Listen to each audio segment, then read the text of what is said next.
Matheus, pode falar. Mais uma pergunta aqui, ó. Qual o cenário que o jovem encontrará no mundo corporativo após pandemia? E essa pergunta eu vou segurar um pouquinho. Quem é que está perguntando? É outra pergunta da Tainara. Essa Tainara, hein? Tainara, conhece aqui a gente na Escola do Pensar, gostando das suas perguntas, viu? Faz favor, visita a gente aqui. Sérgio Monteiro, muito obrigado, amigo, pela sua presença. Vamos baixar o microfone um pouquinho mais ali. Agora porque o Cleiton tava com o microfone aqui quase na testa, gente. Pra que isso? Pois é, rapaz. Tá louco. Tudo Sérgio bem? Monteiro, tudo bem. Sérgio Monteiro.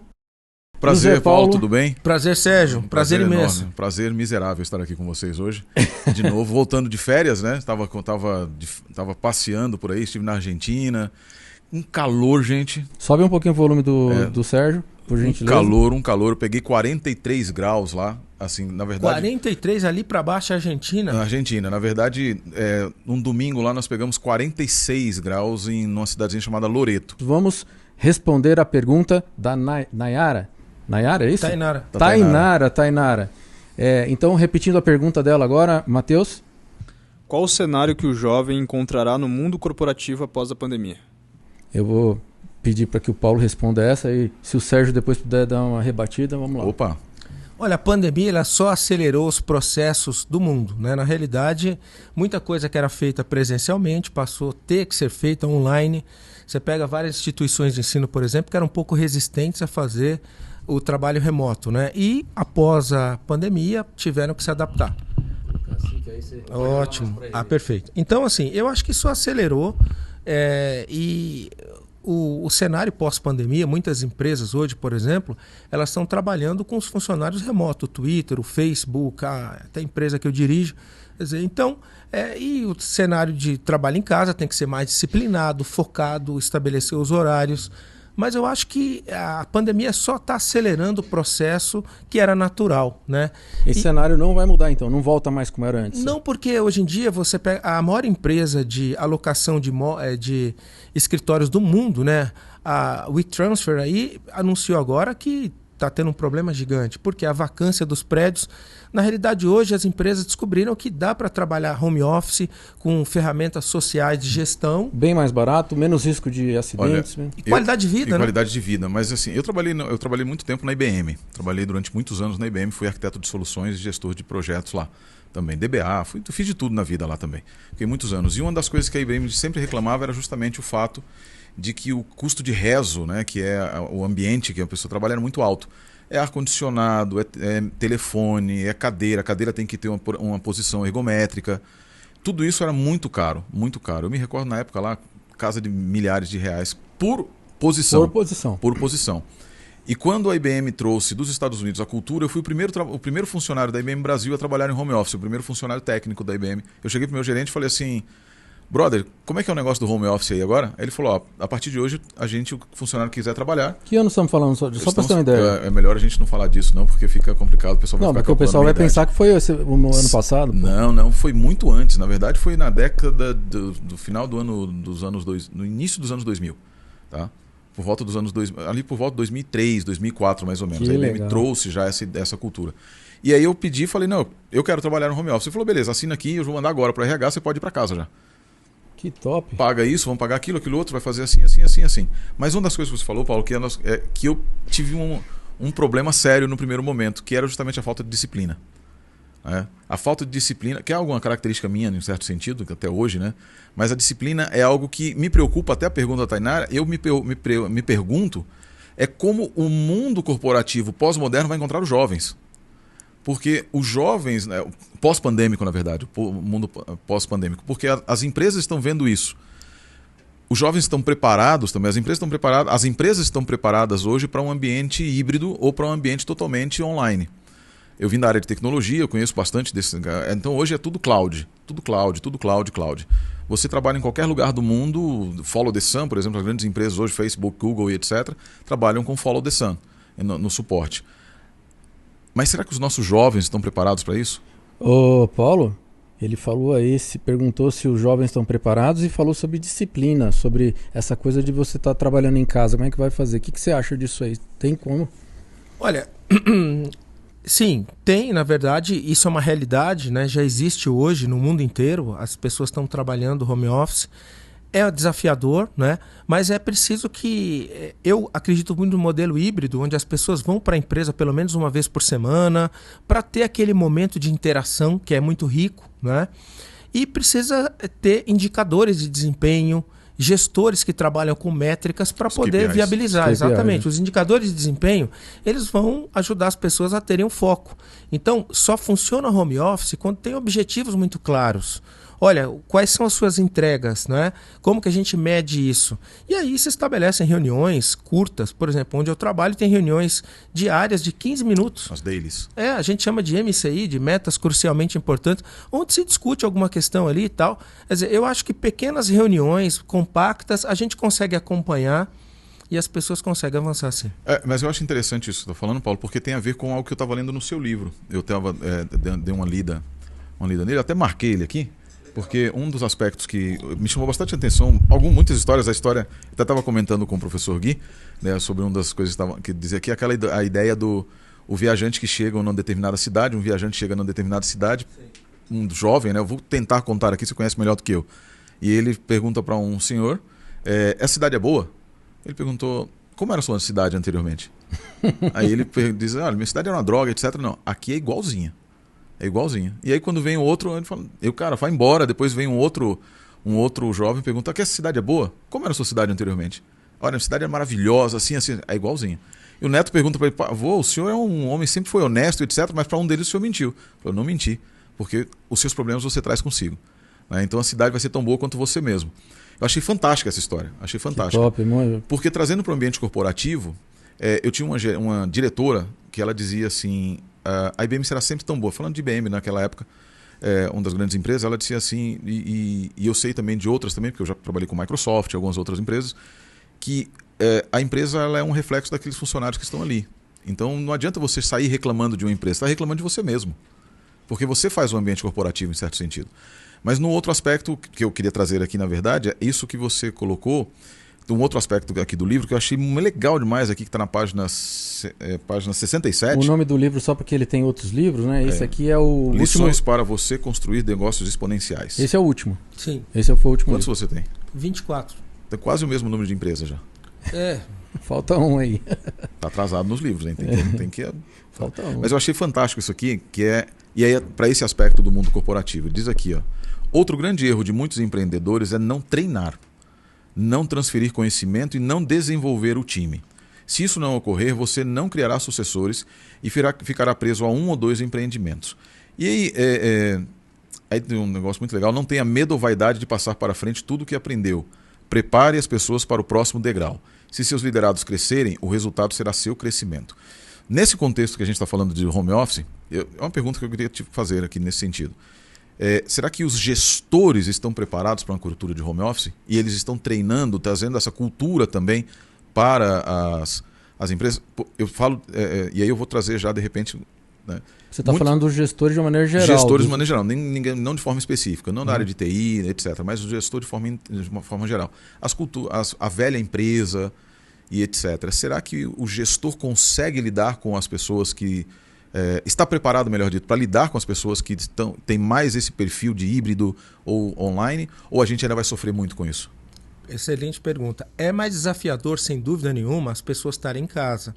Hoje, por exemplo, tem ferramentas de e-learning, onde você tem os conteúdos, vídeos curtos de 5 minutos, né?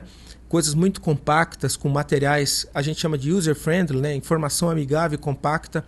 Então, hoje, o treinamento à distância envolve esse tipo de material, são materiais mais amplos, né? Falando da cultura empresarial, um treinamento técnico, e tem que ter muitos feedbacks também, né? Eu sempre falo que o feedback é o café da manhã dos campeões.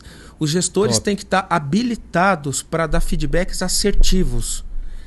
Eles precisam... Você sabe que quando eu falo de empresa exponencial, eu falo de liderança exponencial. Liderar empresas que crescem rapidamente hoje significa ser muito conciso, não pode ser prolixo. Tem que ir direto ao ponto, doce com as pessoas, mas duro com os resultados. Exato. Então, muita ferramenta de tecnologia. No passado podia ser falar mais um pouco, podia se estender mais. Hoje em dia não dá tempo, tem que ser logo, né? Pum.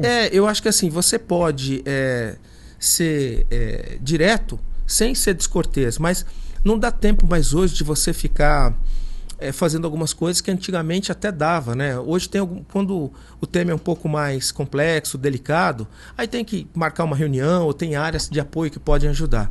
Mas eu diria para você que sim, é possível, tem ferramentas online para isso. Hoje você pega um Zoom, por exemplo, você treina pessoas do mundo inteiro ali do seu escritório. Hoje, por exemplo, eu faço Zoom lá, tem gente de 10, 15 países participando, horários diferentes. Claro, para um é à noite, para outro é de manhã. E a tecnologia ajuda demais. Você está numa estrada de um estado para o outro lá nos Estados Unidos e você conecta no WhatsApp, abre aspas, gratuitamente, você paga dados, né?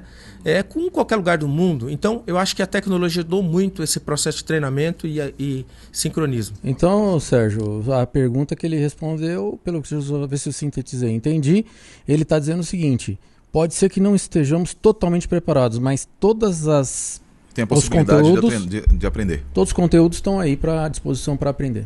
No final das contas, então, assim, né? A cultura corporativa, ela precisa se adaptar. E acho que o segredo do sucesso é um líder que queira fazer isso, né? Um líder que entenda que existem as ferramentas e que não, sempre foi assim, aquela frase dos tradicionais, sempre foi assim e vai continuar sendo assim. Até um texto bíblico diz isso. Vamos entrar no assunto daqui a pouquinho, no assunto bíblico, tá? Uma das coisas porque assim, uma das coisas de Bíblia, eu dou curso de exegese, né? O meu doutorado, por exemplo, é na Holanda.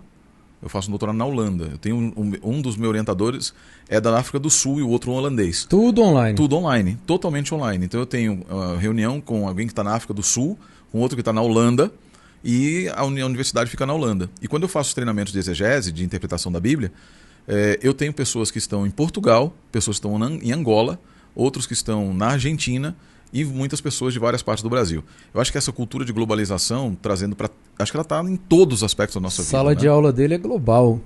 Tem todos os continentes. Tem de todos os continentes lá. Tem de todos os continentes. Para complementar isso, Sérgio, há uns 3 anos que eu quero fazer um curso no MIT de inteligência artificial, totalmente à distância, só que ainda não tive condições nem de tempo e nem de tempo, né? Tempo. Então o que eu fiz? Comecei a ler sobre o curso, comecei a estudar, a ver as palestras. Sérgio, tudo está online. Tudo. Sequência. Tem também as palestras dos professores. Sim. Tudo online. Então, praticamente eu já fiz o curso só de graça, olhando, eu tô dando essa dica aí, porque você vai pegar isso aí tudo lá. É assim mesmo? O conhecimento está disponível a todo mundo aí, Paulo? E você tem plataformas hoje como Coursera e Udemy, né? Udemy. São coisas incríveis. Você paga poucos dólares, você tem cursos maravilhosos lá, né? Várias universidades do mundo colocam nessa plataforma. Olha, hoje o mundo, eu vejo que assim, nós sabemos que o conhecimento dobra no mundo a cada 2 anos. E esses ciclos de inovação estão cada vez mais curtos. Então, não existe hoje alguém dizer assim, estou formado. A formação é constante, é lifelong learning, aprende sempre. Então, a empresa tem que ter aprendizado constante, é a gestão do conhecimento. Então, é preciso que os princípios e valores são atemporais. Esses não mudam nunca. Nunca, mas o conhecimento, ele é ampliado. Em todos os momentos. Então, é preciso que o líder de hoje compreenda que o mundo está mais rápido, os ciclos de inovação estão mais rápidos. Eu, por exemplo, como empresário, eu vou falar de uma frase de Schumpeter, que é o grande filósofo alemão, falou isso em 1960. É a destruição criativa. Construa a empresa que vai quebrar a sua antes que o concorrente o faça. Olha só, temos que construir a nossa escola do pensar que vai quebrar essa. Porque se você não fizer, o teu concorrente vai fazer. Tá minha cara. Veja bem, meu amigo, olha que coisa curiosa. Porque se você não fizer isso, outro vai fazer. E aí tem vários exemplos, né? Eu posso citar inúmeros aqui. Vou pegar um exemplo, do relógio digital, né? Quem criou o relógio digital? Foram os suíços. Mas eles não quiseram implementar porque ia tirar o mercado do relógio mecânico. Aí o chinês foi lá, o japonês foi lá, acreditou na ideia e criou o digital. Acabou com o mecânico. Então, você tem N coisas. Por exemplo, você pega a Netflix, lá o exemplo, né? Que o Blockbuster... Tinha oportunidade de comprar e não comprou. Não comprou. Olha o que aconteceu. Não acreditava. Então, veja bem, nós empresários, nós educadores, nós líderes, temos que entender que nós precisamos criar o futuro. Né? Salomão já disse lá atrás que os olhos nunca cansam de ver, os ouvidos de ouvir. Sabe o que é isso? Inovação. Todo mundo quer inovação. Então nós precisamos criar coisas novas, porque as nossas soluções vão ficar obsoletas. Eu estava lendo esses dias que a profissão, uma das mais valorizadas do Brasil, em 1900, sabe o que era? Ferreiro de trocar de cavalo na Avenida Paulista. Tinha Trocar a ferradura. 14 oficinas na Paulista. Isso é 14, 1900? 1900. Os caras super bem remunerados, porque tinha uma técnica e tal. Então, assim, você vê, tudo muda muito rápido.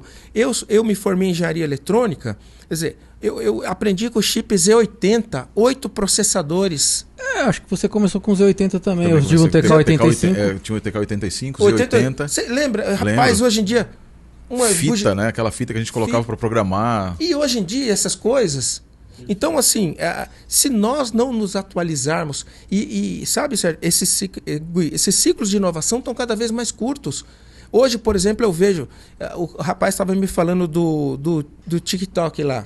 Eu falei, como é que o cara fala aquela frase? Ele falou, não. Primeiro ele assiste, memoriza e fala. Aí eu falei, eu não sei mexer no TikTok. Ficar fazendo a dublagem, você tá falando? Exato. Eu falei, porque eu vi Quanto tempo você treina pra ficar fazendo mímica? Eu também, mas você vê, a quantidade de pessoas, isso virou uma febre. Virou uma febre. E tem o Kawaii agora, que é o brasileiro, né? O Kawaii, não sabia. Eu prefiro até nem saber. Como é que chama mesmo? Kawaii. Né? Não, e aí colocaram no YouTube agora o Shorts, tem o Reels do Instagram, ou seja, todo mundo entrando nessa mesma onda. Eu acho isso... É porque são coisas que o mundo está mudando. São simples, né?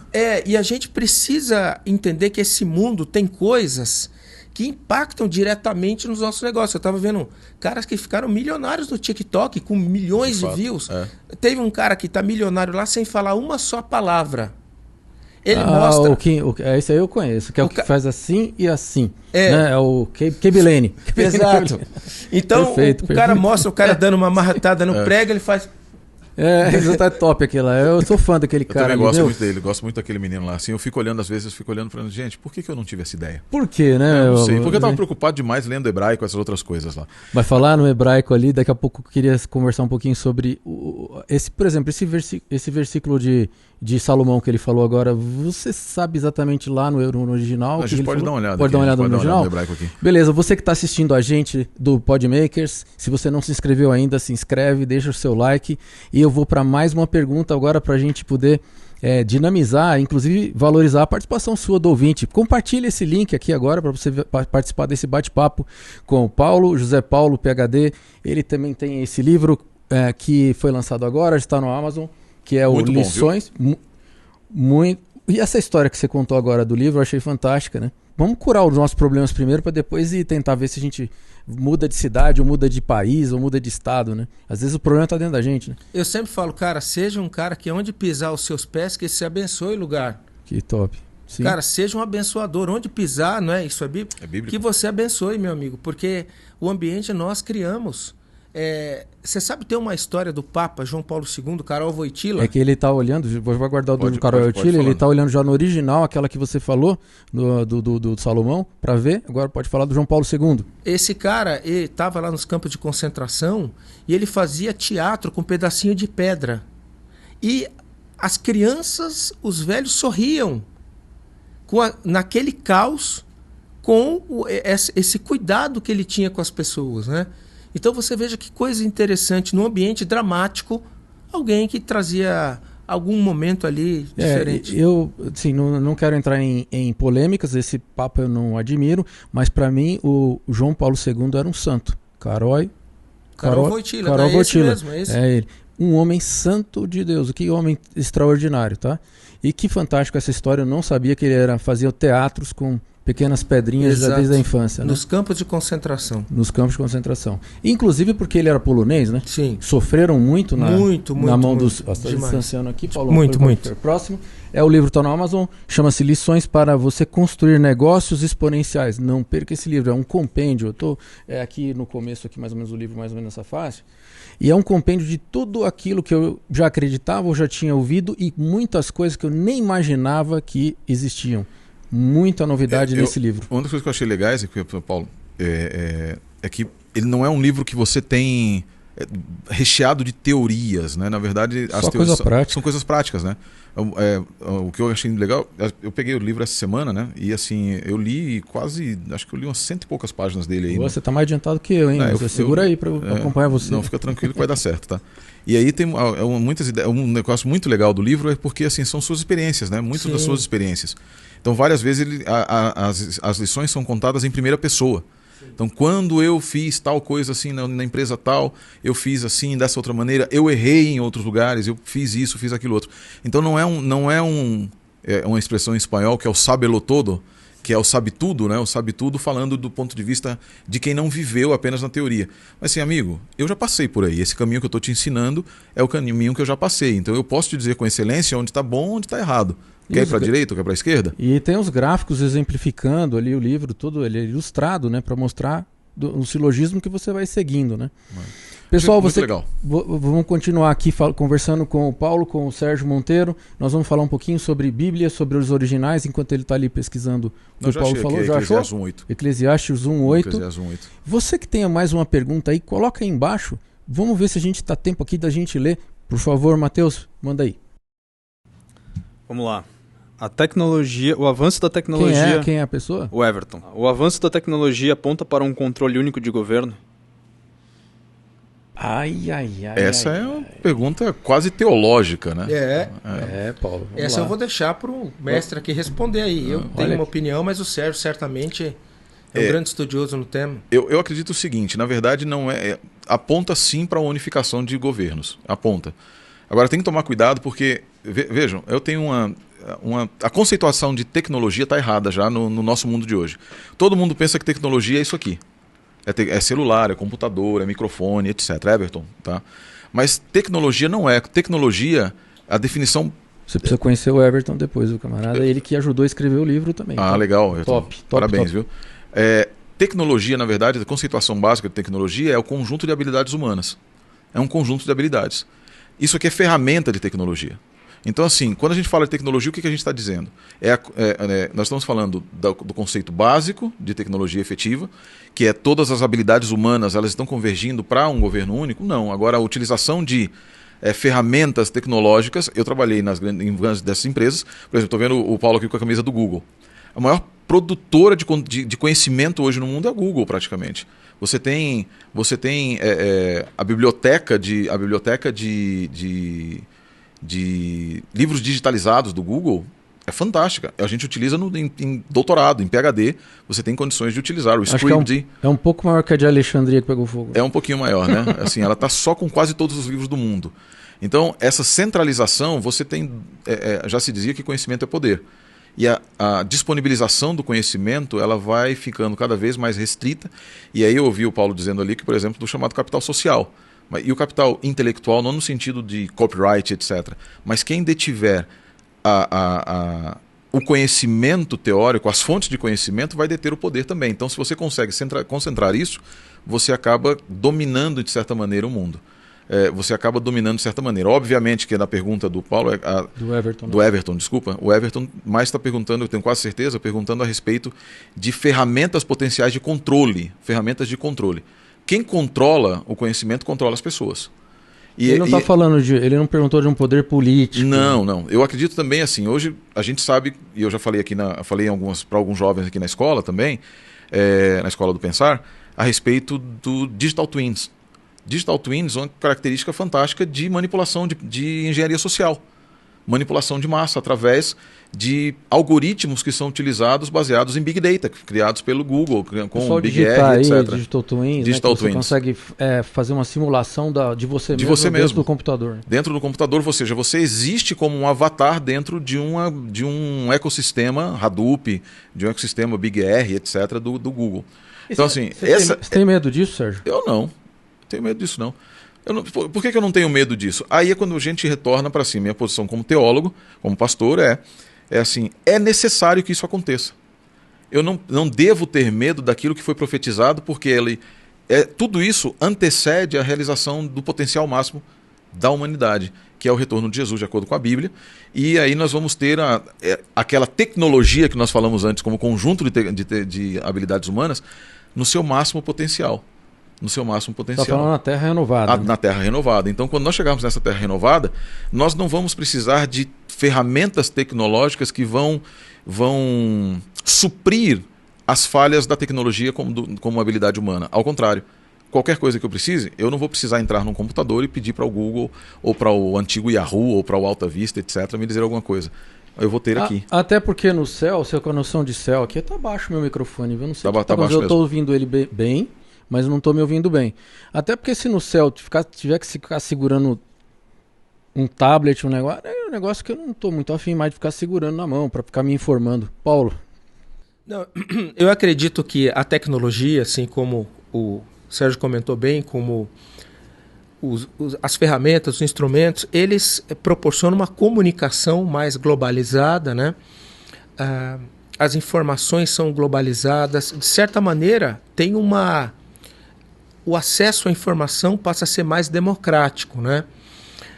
Quando a gente fala em geopolítica, quando a gente fala em mundo, né, a gente fala daquele hard power e soft power, né? Hard power é aquele país que pode dominar através do que ela tem de força. O hard power nós temos lá, força bélica, financeira, e o soft power pela sua cultura. Você vê, os Estados Unidos hoje têm influência global pelas suas músicas, pelos seus filmes, né? Enfim, quantas coisas saem dali, internet, música, filme, tendências, management, enfim, automóvel, carro, telefone. Eles criam tendências, eles são muito criadores. Israel também é o segundo polo de tecnologia do mundo, não é? Então, eu creio que, como o Sérgio disse de uma maneira muito sábia, isso vai acontecer. Eu acho que, e para que isso aconteça, vários elementos vão contribuir.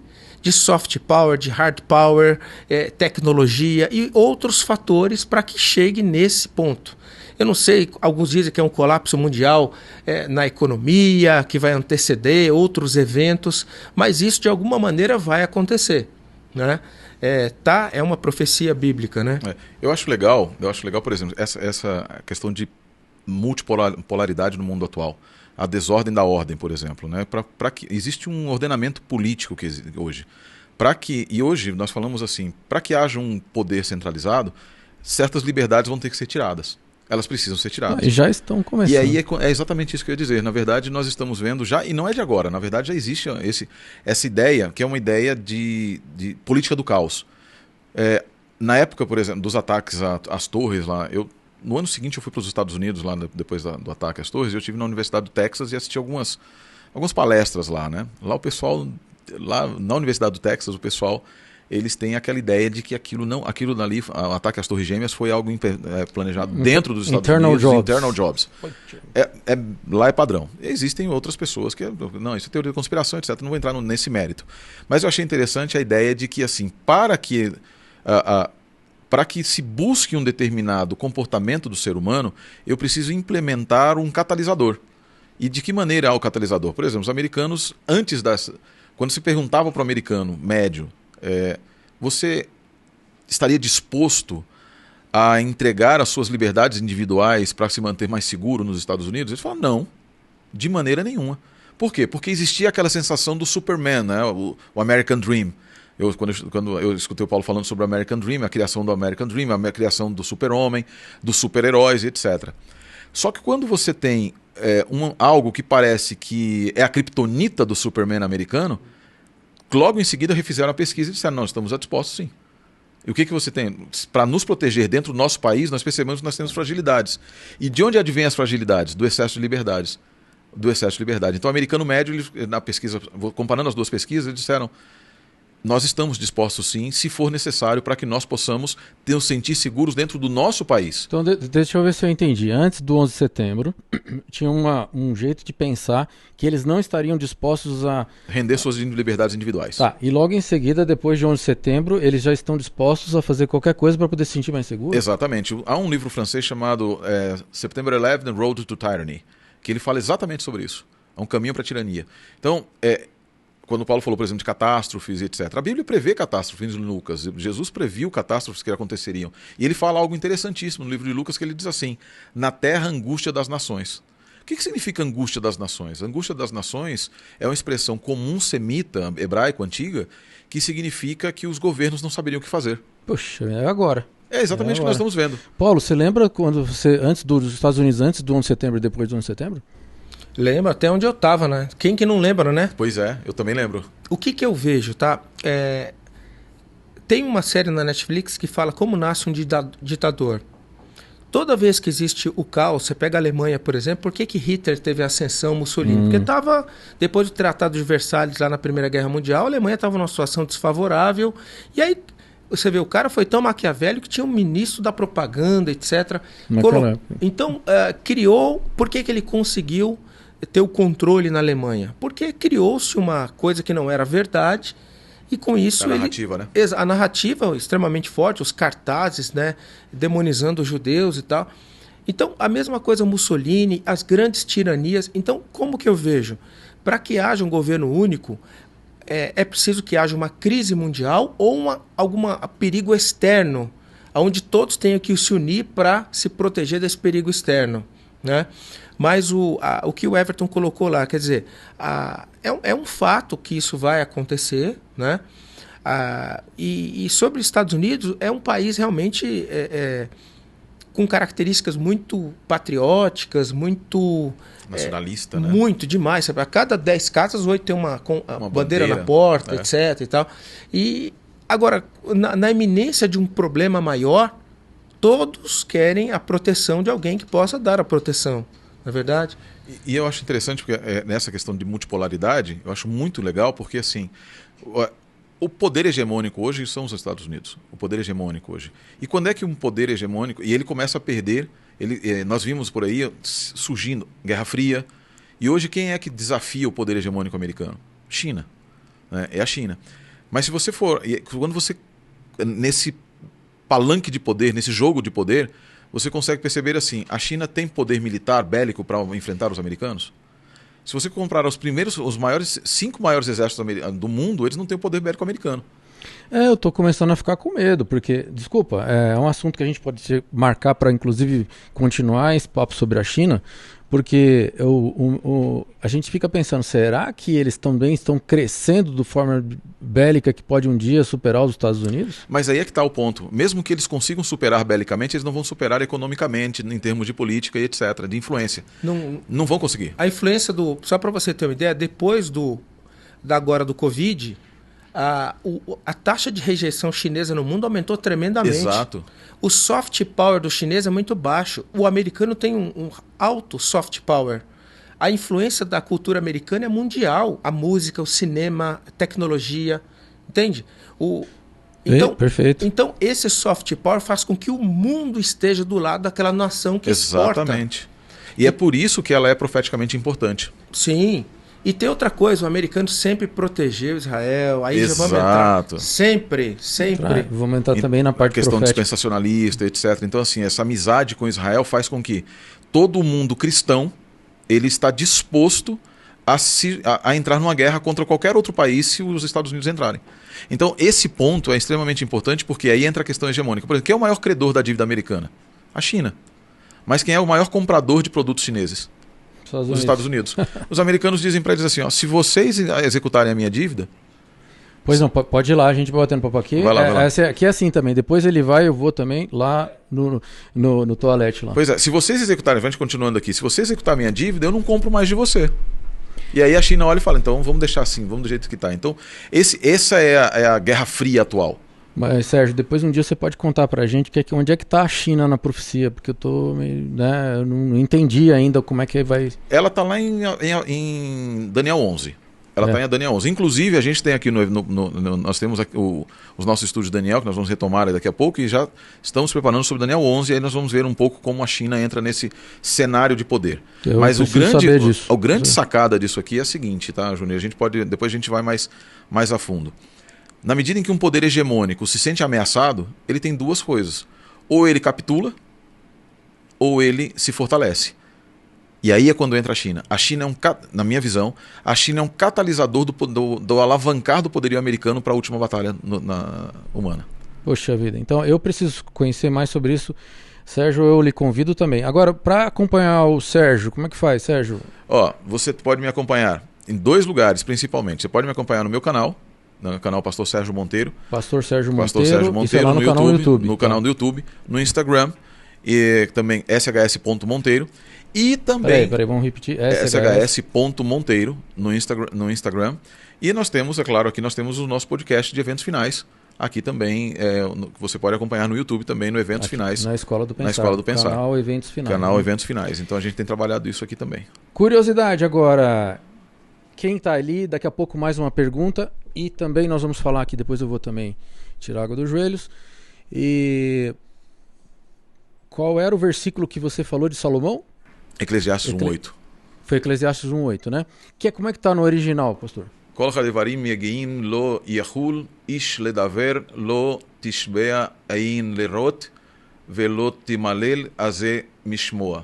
Então ele diz assim, todas as coisas, todas as palavras não completam o homem. E tudo que é dito, tá bom aqui? Tá, mais ou menos. E nem tudo que é visto, não se cansa os olhos de ver e nem se cansam os ouvidos de ouvir. Tá? Era aquela... Agora no original, traduzido. Então, traduzido, ele diz precisamente a parte final que o Paulo citou, ele diz assim, que não há cansaço nos olhos que vêm para ver. Né? Que ele diz assim, lerot, que assim, os olhos não se cansam de ver. Né? Os olhos nunca se cansam de ver. Isso é inovação. Isso é continuidade, né? E os ouvidos? E os ouvidos, exatamente. E diz assim, lotemale oze mishmoa. O malé, que significa em hebraico permanecer. Então, assim, ele diz o seguinte, usa essa expressão velomale, significa ele não se contenta em escutar a mesma coisa. A ideia é assim, eu não quero ficar escutando a mesma coisa o tempo inteiro. Mas é isso? Olha que sabedoria. Eu não quero saber, e é isso que eu quero valorizar a ignorância, né? Isso é a base do grupo Ideal Trends. Quando eu criei esse grupo há 25 anos atrás, foram dois textos que me inspiraram a criar o grupo que eu dirijo. Tem Eclesiastes 1:8 e foi Eclesiastes 11:1. 11:1. Que diz lá que é o seguinte, lançar o seu pão sobre a água. Em algumas versões é o seguinte, empregue o seu dinheiro e com o tempo você terá lucro. Aplique em vários lugares, em coisas diferentes, porque você não sabe o que poderá acontecer amanhã. A versão do empreendedor, eu conheço essa Bíblia. Então o que acontece? A NTLH está também bem parecida. Na linguagem de hoje deve estar assim, não coloque os ovos numa cesta só. E sabe Deixa por quê? eu ir ao banheiro rapidamente. Exatamente. É porque a gente tem que dividir o risco, né? Sim. Hoje em dia é importante dividir o risco, é importante a gente trabalhar de uma maneira que a gente possa... quando alguma coisa não está muito boa aqui, outra está boa ali, a gente consegue caminhar bem, né? E esse texto é o princípio da Cabalá judaica do dinheiro, né? Do Newton Bonder, que a ideia é que você não pode... ele fala, lance, shelach lachem lemaim, quer dizer, joga os seus pães. E é interessante que ele fala, jogue sobre as águas, porque elas são múltiplas. Jogue sobre as águas para que você colha depois. É justamente o princípio que os rabinos antigos utilizavam para poder dizer, olha, onde é que está o segredo do sucesso judaico? Não é o segredo do sucesso judaico, não é nada místico, não. É diversificação. Diversificar, é conseguir... Eu não sei se você sabe, eu sou judeu, né, de origem judaica. E assim, o segredo disso é baseado nesse texto, que é a ideia de você... não é só joalheiro. O pessoal tinha mania de achar que o judeu sempre era joalheiro, mexia com ouro. Não, ele mexia com dinheiro. Sim. E se eu precisasse... Por que existe? Uma coisa que as pessoas não sabem. Mas por que quando Jesus vai expulsar lá de Cafarnaum, ele vai de Gedara, na verdade, ele pega e ele expulsa porcos. Ele manda os demônios irem para os porcos. Porque os judeus criavam porcos para vender para os outros. A gente não come, mas criavam para vender para os outros comem. Onde é que eu posso ganhar dinheiro? Porque Deus não proibiu vender para os outros. A carne treif, né? A carne treif, por exemplo, que é uma carne não morta de acordo com as leis de kashrut, que são as leis de como fazer, ela não podia ser comida por um judeu. Um animal morto por si mesmo não podia ser comida. Mas Deus disse assim, deixa o animal morrer lá e tal. Deus disse, não, vende para o estrangeiro. Vende para o estrangeiro. Então, em outras palavras, a oportunidade, uma coisa que eu vi no seu livro aqui também, você falando sobre a oportunidade. Você não pode deixar passar uma oportunidade. E muitas vezes, você sabe que uma das grandes falhas que eu vejo no mundo normal, e em mim também, é a gente deixar passar oportunidades. Porque, às vezes, por princípio, a gente acredita que é contrário a um princípio, ou a um valor, quando na verdade não é bem isso. Às vezes é uma e aí me corrija se eu estiver errado, Paulo. Não, tá perfeito. Que é uma desculpa para nossa própria covardia. Sim. Né?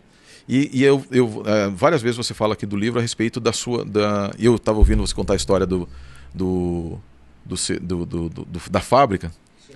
Eu já passei 72 horas dentro de uma empresa sem dormir para resolver problemas. E o pessoal adorava. Não, eu fazia parte do SWAT team. Sim. Então assim, não, teve problema, chama o Monteiro que ele resolve. Eu continuo, eu não sou milionário. Sim. Mas eu não poderia ter utilizado isso para ter uma empresa, por exemplo, mas eu tinha, eu não sei se eu tenho a mentalidade do funcionário. Existe isso, mentalidade do funcionário? Você vai ser sempre dessa maneira? Não, eu acho que você, por exemplo, é uma pessoa muito culta e muito consciente, né? O que acontece é o seguinte, a parte técnica, a gente se apaixona por ela, porque é legal. Se você falar, Paulo, o que você gosta assim de fazer? Mexer com chip. Gosto. Programar chip? Programar Sério? aquela coisa do Z80, Nossa, depois os microchips que criar. Eu acho legal tudo isso. Só que o problema é que é a escalabilidade, abrangência e escalabilidade, não dá. Né? E quando você cria métodos, processos de vendas e tal, você cria produtos que pode distribuir, você percebe que financeiramente ele gera muito resultado. Então, eu sempre digo, né? As pessoas perguntam, olha, se eu amo fazer uma coisa e a outra eu não gosto tanto, mas dá dinheiro, o que eu tenho que fazer? Eu digo, então, faça o que dá dinheiro e a outra que você ama faz por hobby. Perfeito. Entendeu? Ótimo. Que aí você faz as duas coisas. Mas é que nós, da área técnica, e eu também me considero uma pessoa da área técnica, a gente se apaixona, porque é uma coisa muito legal a área técnica. Só que tem algumas coisas que a gente faz que dá muita escala, dá muito resultado.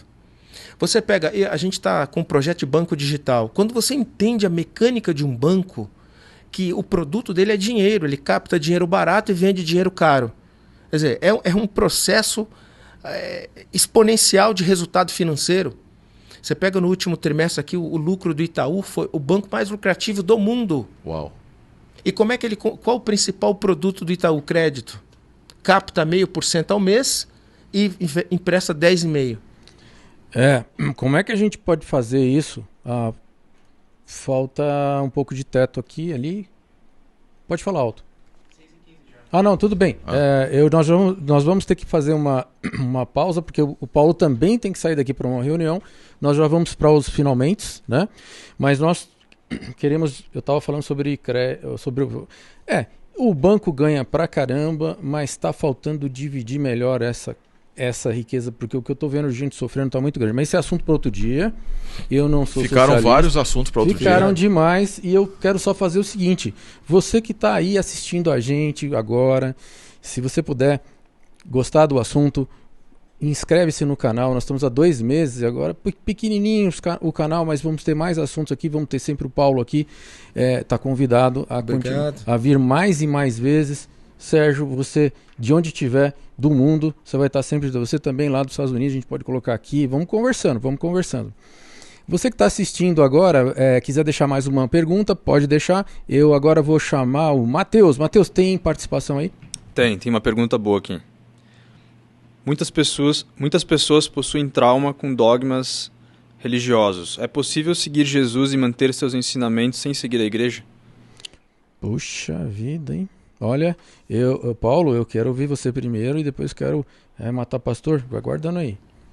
É possível sim. O Senhor Jesus ele nos ensinou a maneira certa de viver.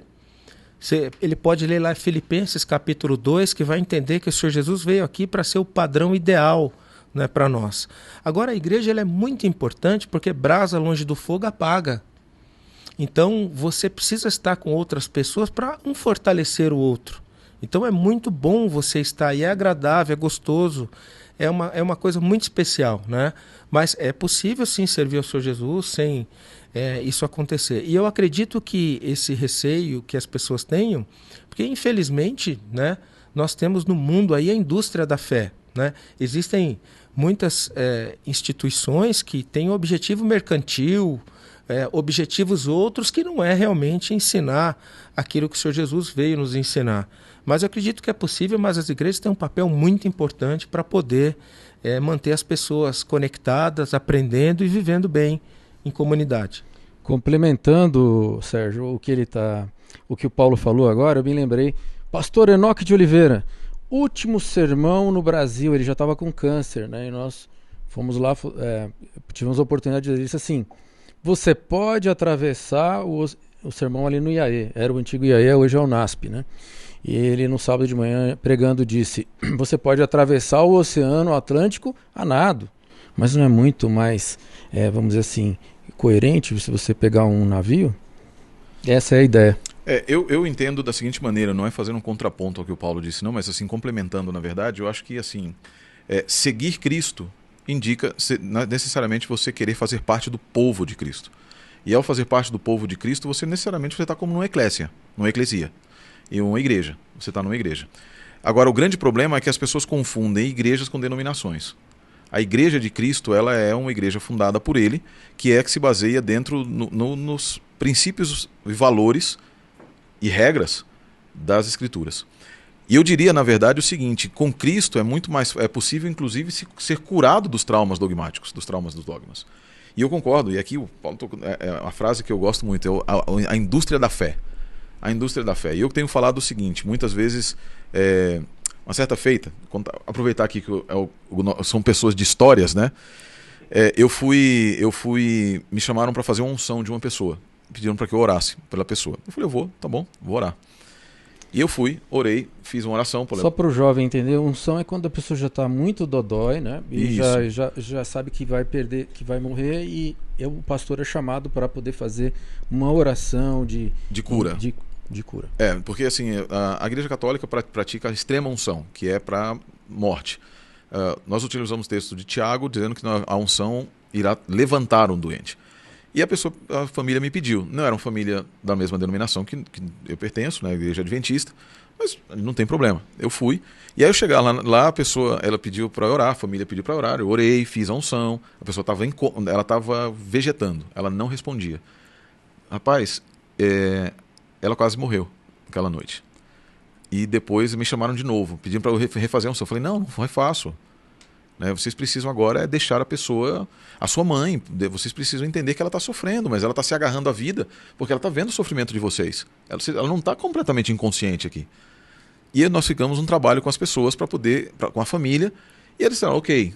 Eu falei, então eu vou orar, mas eu vou orar mais uma vez somente se vocês me disserem que vocês estão dispostos a permitir que Deus cumpra a sua vontade. Não é que Deus não vai estar pedindo a permissão de vocês. É que Deus ele respeita a individualidade de todo mundo. E esse é o primeiro ponto. As seitas e muitas dessa indústria da fé não respeitam a individualidade. Coloca todo mundo no mesmo balaio. E aí quando nós fizemos a oração, eu orei, conversei com ela, falei, sua família está aqui, ela quer dizer uma coisa para a senhora. Tal. E eu orei dizendo para Deus o seguinte, eu me recordo como hoje a oração. Ele disse, pai, tua filha está sofrendo.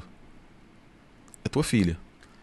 E eu peço que o Senhor simplesmente, de acordo com a sua soberana e bendita vontade, dê alívio a ela, ou a levantando, ou que ela descanse. E a família está aqui dizendo amém. Foi a minha oração. Não vamos ungir mais, não vamos fazer nada. Oramos. De madrugada, às 4h30 da manhã, me ligaram. Olha, ela faleceu. O senhor pode fazer o velório de manhã? Posso. Fui lá fazer o velório.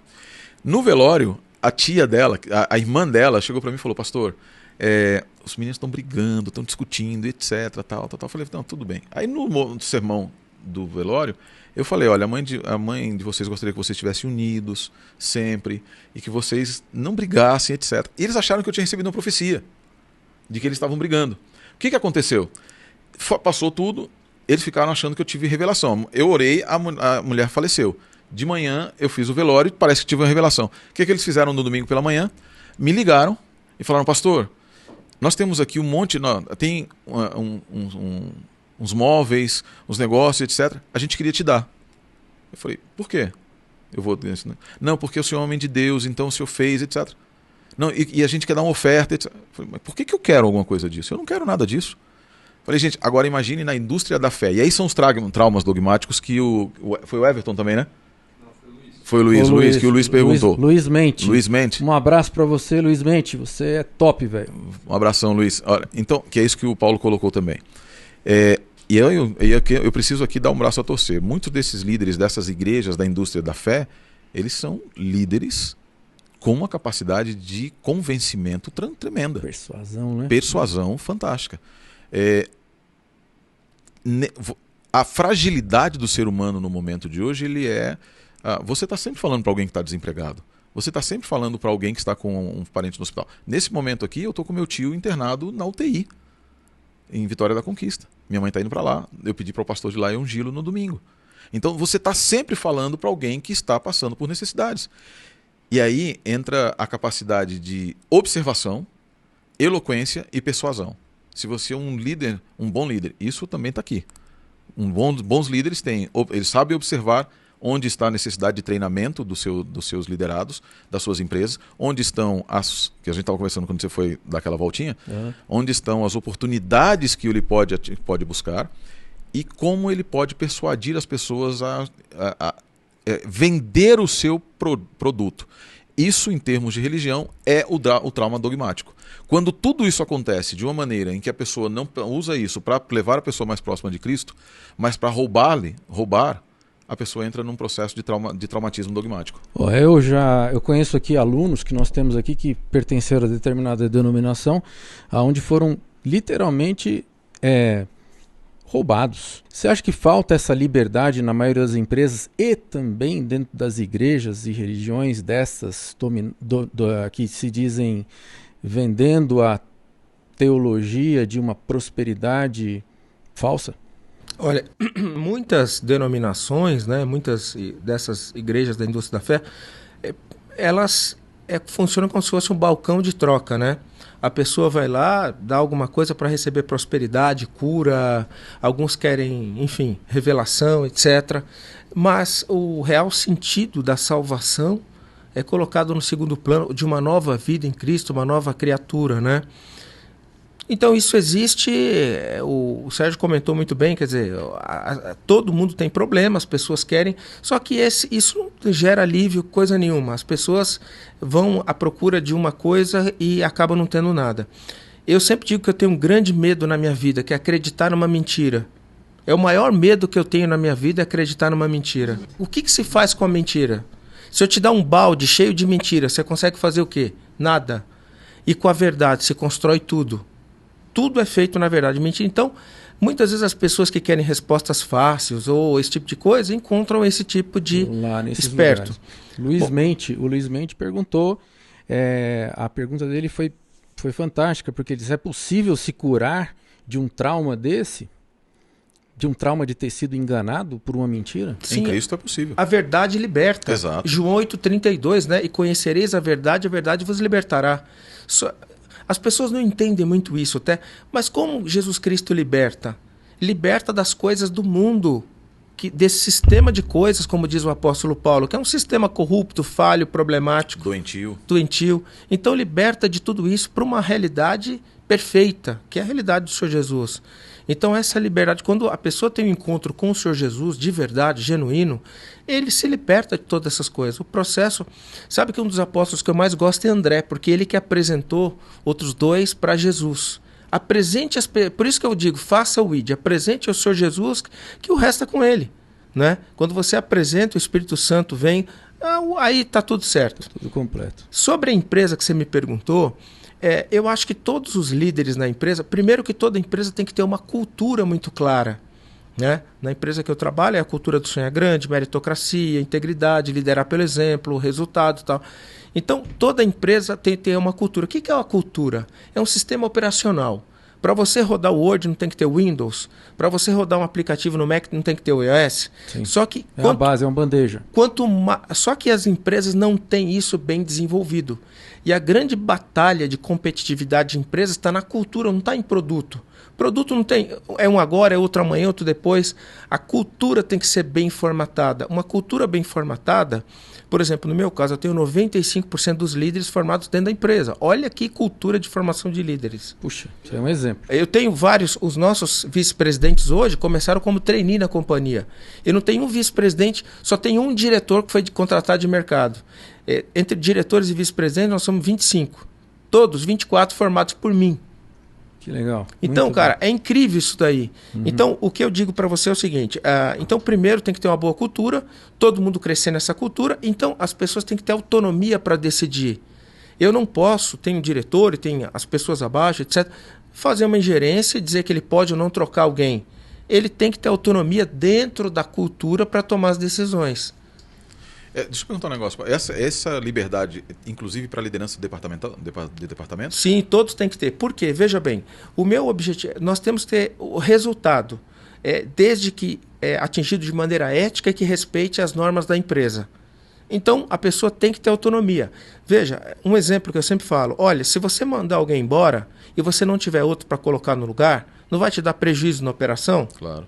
Então, você não pode mandar embora. Você tem que ter alguém trabalhando e, no momento adequado, você dispensa alguém. E dispensar é a pior coisa que você pode fazer. Por quê? Porque você vai perder tempo de treinamento, etc. Então, assim, tente, de todas as maneiras, resgatar, alinhar. Às vezes são questões que estão acontecendo na vida da pessoa, provisório, né? E, então, tente. Tem o RH, tem a área de talento, tem uma série de estruturas para poder ajudar a trabalhar o tema. Mas uma vez que vai dispensar, tem que ter outro para repor. Então, o líder tem que ser comprometido com o resultado. Então, imagina que você tem uma escola e tem que trazer 300 novos alunos, sei lá, por ano, ou 500. Eu quero a meta. E você tem um budget para isso. E você tem que fazer isso acontecer. Essa é a sua missão. Agora, se você mandar muito embora, se tiver muito atrito, você não vai entregar a meta. Por que o reinado de Salomão foi tão próspero? Teve paz, não teve guerra. Você quer ter problema na sua vida? Comece a brigar com todo mundo. Exato. A não ser que seja aquelas guerras que roubam o do outro, né? Não, mas isso que o Paulo estava falando, assim, ele imediatamente me lembrou Jetro e Moisés, né? Sim. Então, é um princípio básico de administração divina, teocrática, na verdade, assim, é Deus, Moisés. Estabelece líderes de 10 mil, líderes de 1000, líderes de 100 e dá autonomia para eles. Dá autonomia. Resolve só o que é mais importante.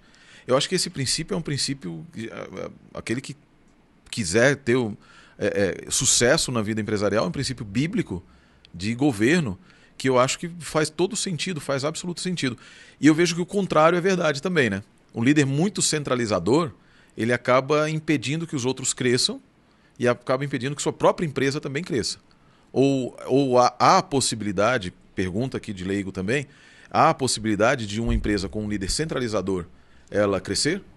Olha, Sérgio, que coisa interessante é essa. 99% dos empresários que construíram as suas empresas, eles eram da operação. E aí a empresa, ele tinha que fazer tudo. Ele vendia, ele cobrava, ele fazia o trabalho, a empresa vai crescendo. Só que quando a empresa vai crescendo, ele tem que deixar de ser operacional para ser mais tático e estratégico. O problema é que muitos ainda carregam um componente operacional e tático. E aí a empresa já está grande, só que a cabeça dele é operacional tático porque ele veio disso, ele não cresceu com a empresa. Só que ele precisa crescer, é diferente você ser um gestor empresarial de você ser um técnico, ou você ser o pizzaiolo. E o dono da pizzaria é diferente. Tem o pizzaiolo, tem o gerente, tem o diretor ou o dono da pizzaria. O pizzaiolo faz pizza. O gerente gerencia da porta para dentro. E o diretor, ele cuida da porta para dentro e para fora, do marketing, das estratégias. Então, o fenômeno que acontece com muitos empreendedores, ele não acompanha estrategicamente o crescimento da empresa. E ele acaba sendo a maior trava para o crescimento da empresa. Você pega, por exemplo, uma empresa hoje, média, grande, tem que ter planejamento estratégico para os próximos 5 anos. Se não tem, você não tem um caminho, uma visão. E diz na Bíblia que onde não tem visão, o povo perece. Porque sabe o que mantém os meus colaboradores motivados? Eu mostro a visão daqui 10 anos e quanto todo mundo vai crescer comigo. Que bom. Isso é o que realmente dá uma acalmada motivação, no coração, né? Saber em que direção está indo. Esse ano nós temos 482 promoções na empresa. Já está planejado, setembro do ano passado anunciei 482 promoções. Sabe o que é isso? Estagiário que vai para profissional, gerente que vai para diretor que vai para VP, profissional do nível 1 que vai para o 2. Então você veja, já está previsto que esse ano nós vamos ter tudo isso. Paulo, eu faço um desafio a você. Preparar o nosso aluno da Escola do Pensar para ser um estagiário numa das suas empresas. Você topa? Acho incrível. Aliás, já tem vários aqui. É. Eu já vi aqui vários. Que bom. É que eu não vou tirar o teu colaborador, porque tem muito talento aqui já, hein? Eu acho o seguinte, você pode tirar, desde que você deixe um outro para que eu possa formar também. Tá bom? Você tem aqui uma fábrica de talentos. Por quê? Você tem gente jovem, inteligente, dinâmica. Você tem nesse andar aqui uma riqueza, o valuation desse andar, do que você tem aqui de ativos, de gente, é incrível. Que bom, cara. Olha lá, tá elogiando tá todo vocês, mundo hein, rindo Thiago? ali agora, Ó, né? Thiago, tá elogiando você e tá elogiando o jeito. É menos o Thiago. Tem um cara, O Thiago não. Menos o Thiago. tem um cara chamado Joey Pulizzi, que é um dos maiores entusiastas, um dos maiores, que a gente chama nesse mercado, evangelistas de marketing de conteúdo. Assim como o petróleo foi o ouro do século XX, o conteúdo é o do século XXI. Que top. Para você ter uma ideia, o Google não cria conteúdo, ele organiza conteúdo. O YouTube não cria conteúdo. O Facebook não cria conteúdo. O Instagram... Então, veja bem, se você tem uma equipe que cria excelentes conteúdos, sabe o que você tem? Uma coisa chamada tráfego. Ou seja, pessoas. E se você tem pessoas, você pode vender, você pode monetizar de N maneiras. Você pode monetizar na própria ferramenta, você pode monetizar vendendo produtos, serviços. Tráfego mais conversão é igual a resultado exponencial. Tomara que nossa mensagem possa chegar a muitos lugares e que as pessoas possam entender e querer conhecer também o Paulo como nosso amigo. Eu já considero um amigo. Sérgio, você também é um amigo e agora considere também Paulo amigo. Posso dar uma dica aqui para o jovem? Pode. O jovem que quer empreender hoje, as pessoas perguntam, Zé Paulo, se você fosse empreender hoje com, sei lá, 14, 15 anos, o que você faria? Eu faria o seguinte, eu pegaria um tema que eu gosto, tema qualquer, finanças, empreendedorismo, história de empreendedores, qualquer tema. Eu pegaria os 10 canais no YouTube mais legais desse tema que eu gostasse e nesses 10 canais eu pegaria 10 vídeos de cada canal.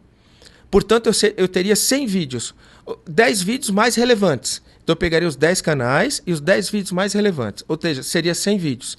Aí eu pegaria esses vídeos, reescreveria o roteiro. Fazer de maneira diferente, profissional, e faria 2 por semana. Em 50 semanas eu teria, um ano, eu teria os 100 vídeos. Eu posso te garantir que esse cara tem tudo para ficar um milionário. Bom, então vamos fazer isso que ele está falando, pessoal. Por favor. Temos esses conteúdos já gravados, hein? Porque já milionário é 1 milhão. Sabe por quê? Então você imagina, finanças. Eu pego 10 canais de finanças, os 10 melhores vídeos, produzo o melhor, os 10 que mais badalados, e crio no meu canal. O que vai acontecer? Viralizar.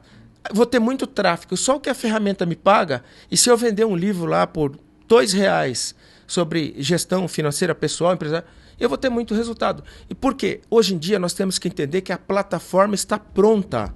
Precisa de conteúdo. Conteúdo. E olha o que você tem aqui nesse andar. Puxa vida. Olha a sua capacidade de criação de conteúdo bom aqui. Paulo, muito obrigado. Eu vou precisar de sua... Fantástica essa dica, hein? Nós vamos precisar da consultoria do Paulo. Paulo, se você quiser dar um puxão de orelha na gente, pode dar. Onde é que a gente está errando? Nós vamos ver isso aí. Pessoal, os dois têm agora compromissos para sair. Eu gostaria de continuar muito mais conversando sobre os temas que foram levantados aqui. Tem China, tem um assunto muito legal que é sobre fit cultural. Nós temos um infoproduto que um dia eu gostaria de lançar só sobre como trabalhar a cabeça, desenvolver a cabeça do funcionário para aculturamento. Muito obrigado a vocês e que estiveram conosco até agora. Paulo, você está intimado a voltar mais vezes. E agora aquela câmera aberta ali, ó. Como já acabou o tempo, nós estouramos o tempo um pouco, mas muito obrigado a todos vocês. Câmera aberta, um abraço para vocês. Tchau, Até mais. Tchau, gente.